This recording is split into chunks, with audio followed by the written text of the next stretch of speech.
Hey, what's up guys? This is Kel from Wizard Tricks, and I have some good news for you guys. We are having an official community day for September. I thought that it was basically Day of Dragons. I thought that was going to be their community day, but they have something else in mind for community day, and we're going to talk all about it right now. So, first off, when is this community day? It is on September 21st. So this coming weekend is when community day is. So they planned it, announced it, and it's happening within less than a week, literally less than a week, which is crazy. So they're just hopping on it. They didn't do a brilliant event, but they have something for community day planned. So for everyone in the United States, it is going to be between 11 p.m. 11 a.m. and 2 p.m. PDT. So that's when it's there, and then Asian Pacific region, it is going to be from 1 to 4 AEST, and then Europe, it is 10 a.m. to 1 p.m., and that's on UTC. So that is when the plan is for Community Day in terms of when it's happening. But let's dive into what it is, and then I'll tell you guys a little bit more about how to prep, what you guys should be expecting for Community Day. So, mysterious artifacts are going to be spawning more. So this is very much like the very first Community Day where they had a specific type of foundable family spawn more often. But they did say that there's going to be specific ones within that are going to spawn more frequently, and that more rares are going to happen more frequently. And the Hermione Time Turner is what is being planned to be the specific thing that is spawned more frequently. We're also going to have more Exstimulo ingredients pop up, so they're really going to be pushing Exstimulo potions within the game. So there's going to be more ingredients, as well as it's going to take half the time to brew than usual. So usually any Exstimulo potion, I imagine it's going to be for all three, the regular, strong, and potent, is going to be 50% less brew time. So I think regular Exstimulo potions are 2 hours, so that will mean that these will happen in about an hour, and then I believe 6 hours for potent, so that'll be 3 hours.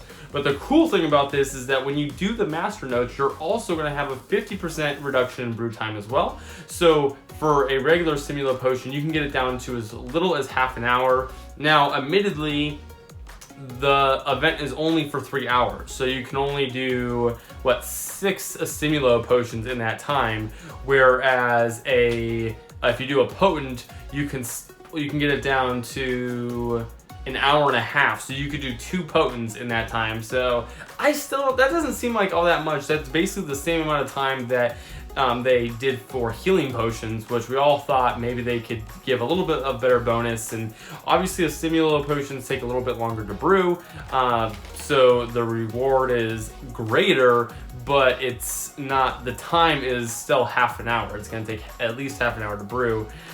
So there is that.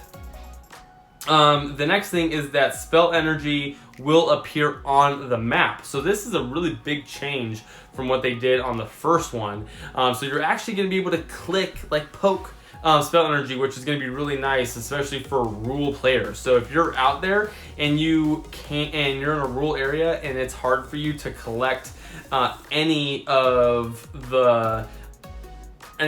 inns around you, then this is really going to be a big deal, because it's going to allow you to find more spell energy and find it a lot faster.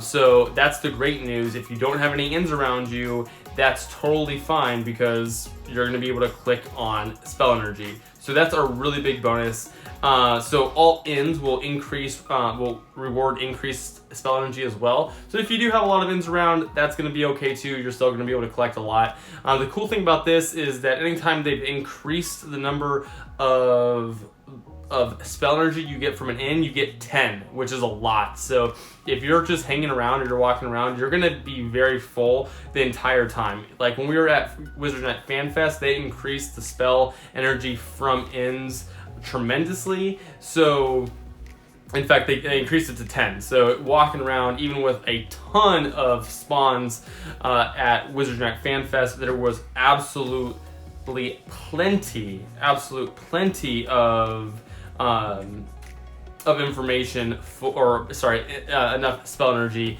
to go around for everyone, even though you're like constantly using it. So it's really nice for that. The next thing is that there is going to be a free gift as well. They've been doing a lot of free gifts, and they're going to include a free gift from this one, and that will be available, of course, at Diagon Alley to pick that up as well.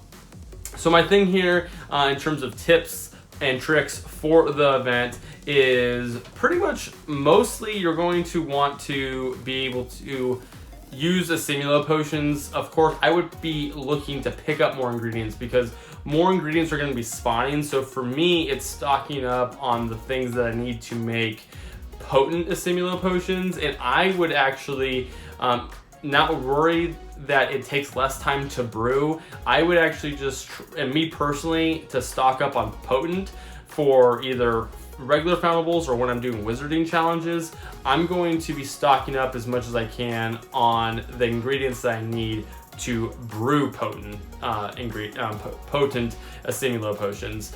So that way I'm going to basically put them in. I'm going to try to just jam 4 in and try to get 2 done and try to basically get enough in where I've brewed 6 of them for the event. So I'll try to get 2 done, and then I'll have 4 in the queue because I'll have accumulated enough ingredients for that, and that way I get 6 Exstimulo potions or 6 potent potions out of the event.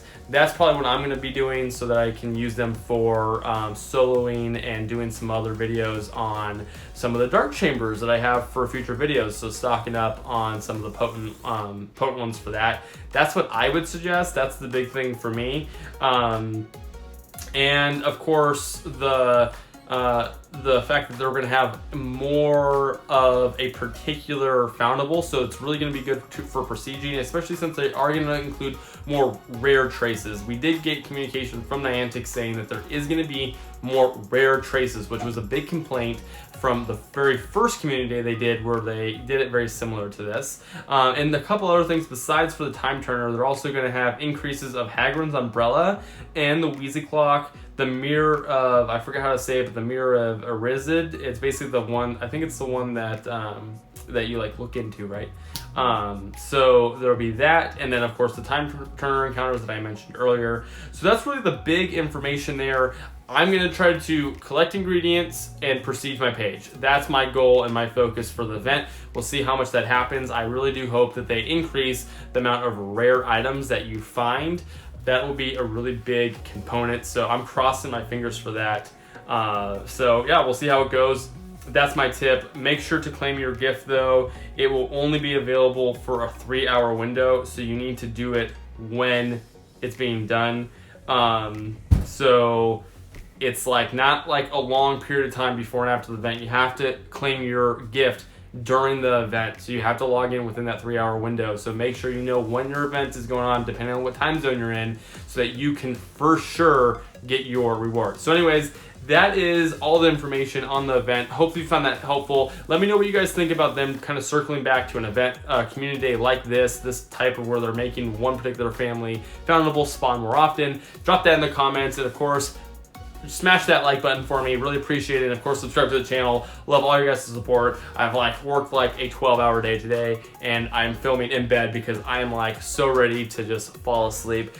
So thanks for watching. Definitely, like I said, smash that like button.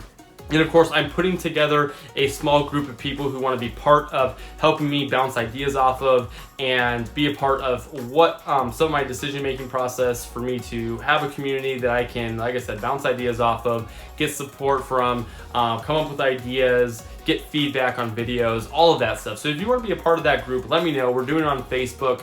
It's been really awesome so far. So definitely comment if you want to be a part of that group. I will send you a link to be part of it. It is an exclusive Facebook page just for a handful of people that want to be a part of it. So if you guys want to be a part of it, definitely let me know in the comment section. I will drop you a link and you can jump into the group. So thanks for watching, guys, and I'll see you guys on Community Day.